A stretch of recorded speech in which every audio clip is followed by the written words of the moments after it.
The official translations for Boruto 2 Blue Vortex are out, and Jesus Christ, we have a lot to cover today. I'll leave a link to the chapter in the description, and I think it is only out on opscans at the moment, and whilst you're down there, make sure to like and subscribe if you are enjoying my content at the moment. On the first page, we are given a coloured panel of Sarada, where she's just looking like an absolute menace. But my main takeaway from this page is Sarada's new design, and holy guacamole, the writers have cooked with this design. To be fair, all of the designs look freaking insane, and it is actually drawing a lot of people's attentions to the series. Like, I've seen people setting their profile pictures to Boruto's new design without even reading the chapter or any of the spoilers, which is fair, I guess, but you know, they definitely haven't been watching the series at all. They just thought that Boruto's design looked sick. Or I've seen guys be like, oh, I've been a fan of Boruto for ages, as if they weren't slandering the series for its entire lifetime before. But now we reach a time skip, they're all on the bandwagon, but you know. But I've gone a bit off track here, so let's get back into the chapter review. Instantly we jump into Sarada addressing the Boruto situation with Shikamaru. It seems as though Sarada's been trying to convince the village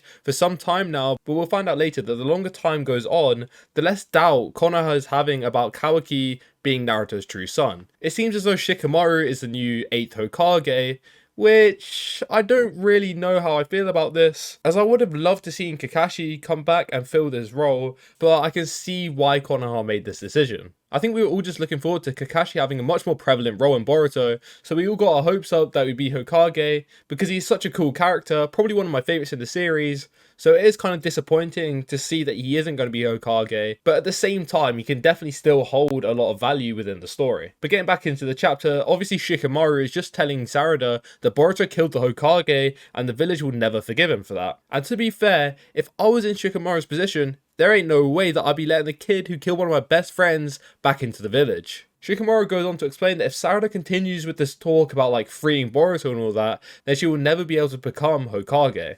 And Sarada brings up a very good point actually, that Naruto managed to become Hokage despite saving Sasuke, who entirely betrayed the Leaf Village. And Sarada is going through her feels right now, and she says she only looks up to Naruto, and that as long as Shikamaru maintains this mindset, she will never accept him as her Hokage. I would say her design kind of indicates towards her going through a rebellious stage, which we definitely see with like what she's saying to Shikamaru. She has short hair and she wears her headband on her like sleeve kind of, and she's definitely straying away from that traditional ninja style that we saw in like Naruto Part 1. And we have seen a lot of this with the new generation characters. So maybe like the new generation is transitioning away from that more traditional way of being a ninja to the more like rebellious kind of stage, which we definitely saw with like the ninja tech in Boruto 1, but I'm pretty sure that the part 2 is going to stray away from that ninja tech versus the traditional way. This is more of just a design kind of thing. So Sarada obviously leaves the Hokage office, and then she's walking and talking with Sumire.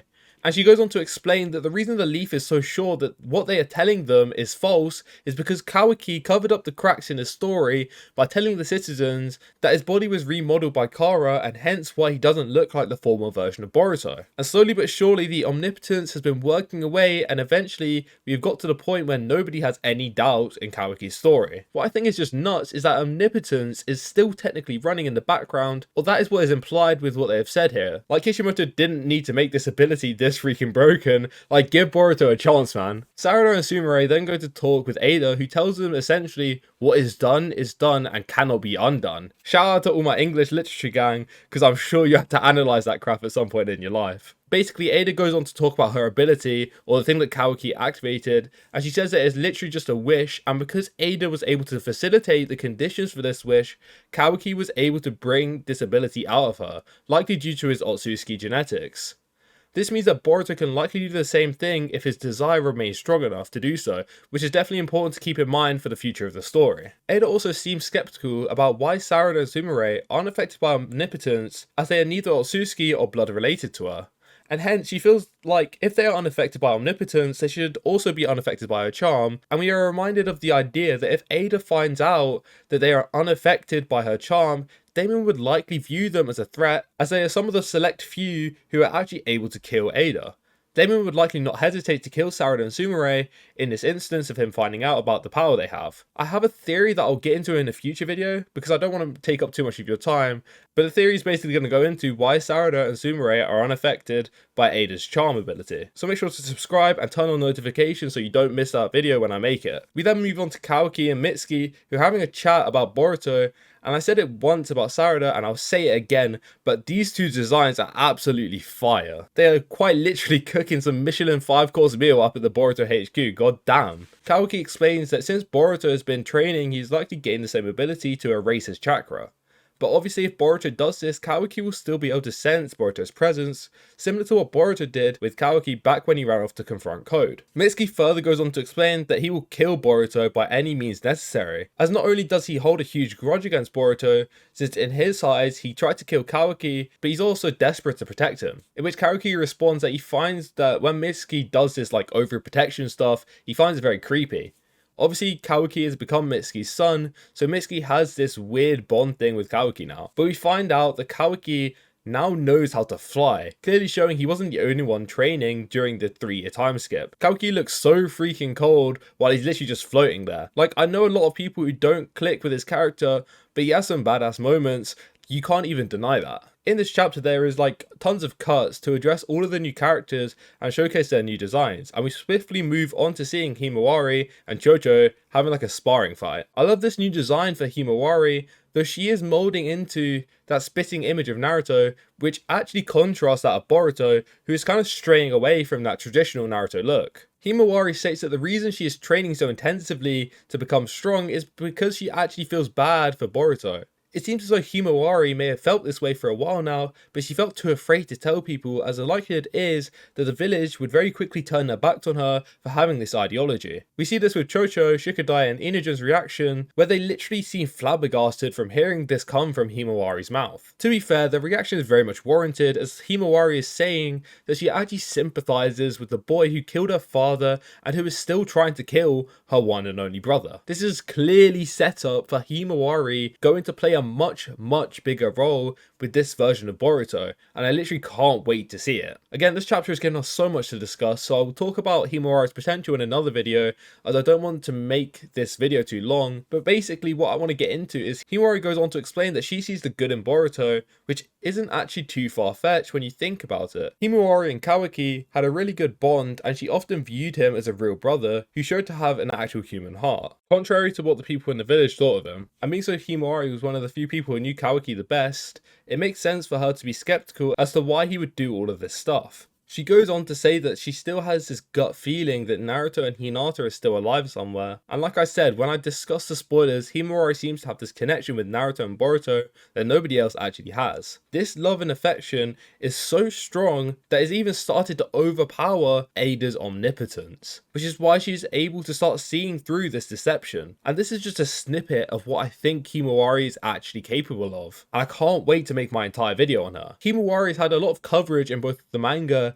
and the anime, with Kishimoto working very closely to the anime. It's clear Kishimoto is pushing the idea for her to have a much more commanding role in Boruto Part 2. Also, Shikadai, Inujin and Chocho look quite similar to their pre-time skip design, which I know a lot of people won't agree with, but just hear me out for a second. Shikadai and Chocho look much more mature and refined, whereas Inujin mainly just has that new haircut. Obviously this is a clear indication to a redesign, and they do look older, but it's nowhere near as significant as Boruto, Kawaki and Sarada. Obviously this is because they aren't as important as those characters, but maybe like a new haircut for all of them could have been quite interesting, because in my opinion the haircut is the best way to indicate a change in a character. But getting back onto this chapter, we also see Kawaki, who is investigating Code's claw marks and shrinking any ones that he can find. And there is a not so subtle hint from Kishimoto that this kid is freaking insane in terms of his strength post time skip. This guy just went beast mode with his training, and it is showing through right now with the fact that he now has 8 triangles. This guy literally just unlocked Ishiki's full dojutsu, and I can't wait to see how powerful this new version of Kawaki is. I assume he can even rival Ishiki's strength due to his full power dojutsu, on top of all of Amado's modifications. Ko's Tentail army continue to cause havoc in the village, popping up everywhere, and we see Kawaki and Sarada fighting these clones in different locations. Ko then hops out of one of these clones, and we get confirmation about these clones, which we already kind of knew, as to how they can hold Ko's claw marks and then use them to transport more clones to that area. Code then appears in front of Sarada, and it looks to me like Code has caught some of that Kawaki smoke, as he used the copycat jutsu on Boruto's design with that slash through his left eye. But it looks as though his design hasn't changed that drastically, but this guy is still trying to steal Gojo's whole damn flow. But on a serious note, he has a conversation with Sarada, and we find out that for the past 2 years, it seems as though Code has been attacking the village with his 10-tail armies in search of Boruto, who obviously hasn't shown up. And Sarada confirms that this was a 3-year time skip, as she states that Boruto left the village 3 years ago. Boruto then makes the most badass and disrespectful entrance by literally stomping on Code's face. Boruto literally looks incredible, and it is my favourite character design in all of the current manga right now. To be fair, the amount of manga I read really isn't that extensive, but to be my favourite design is still pretty impressive, I'd say. I'm just in love with this design if you couldn't already tell. But instead of me geeking over BORUGOAT's design, yeah, that's a new name I'm going to give him. He's BORUGOAT now. He's not Boruto, he's BORUGOAT. But let me actually just discuss what happens in this chapter. Everyone notices Boruto is back in the village, as they have matched his chakra with the one that was previously on the database. Boruto seems to have erased his chakra to enter the village, or he managed to teleport into this area. The reason I believe this is because he not only was undetected by Konoha, but also Kawaki couldn't sense his presence before this. Also, what I'm kind of indecisive on right now is if Boruto has been lurking in the shadows and decided to come out to save Sarada, or whether it is one of his abilities to see wherever he wants, similar to what Ada can do. Or to be totally honest, it literally could be me overthinking this entire thing, and this is just for plot, which makes the most sense to be honest. But it seems as though Kawaki has now sensed his presence, and my boy legged it to come and see his brother's new cold design, bro. This guy was literally more excited than us to see Boruto's new design. But on a real note, the chapter ends off with a 3-way stare down of Code, Kawaki and Boruto,